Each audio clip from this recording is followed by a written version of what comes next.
Mga kaway lagi, ito nga pala yung anak ko, nagpipiano dahil gusto niya paglaki niya marunong siya magpiano. Ito nga pala, tinuturuan namin siya. Dito nga pala yung anak ko, gusto niya daw matuto mag-drive para daw paglaki niya marunong siya mag-drive ng eroplano.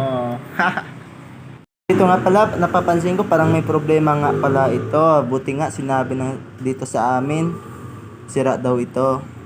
Dito nga pala kami sa Boulevard, pati asawa ko, tatambay daw muna kami dito habang maaga pa. Dahil gusto niya, mag-emot-emot daw muna kami dito dahil dito daw naalala niya yung dating kami.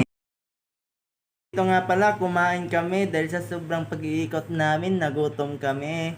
At dahil sa gusto namin kumain dito, kaya ginawan na lang namin ng content dito para may alala ako.